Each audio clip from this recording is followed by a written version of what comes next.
ॐ सोमनाथाय नमः।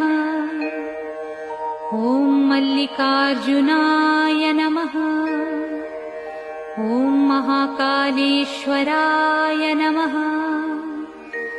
ॐ ओंकारेश्वराय नमः। ॐ वैद्यनाथाय नमः। ॐ भीमशंकराय नमः। ॐ रामेश्वराय नमः। ॐ नागेश्वराय नमः।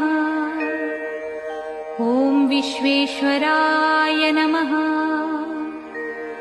ॐ त्र्यंबकेश्वराय नमः।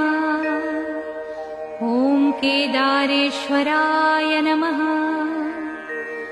ॐ भुस्मेश्वराय नमः।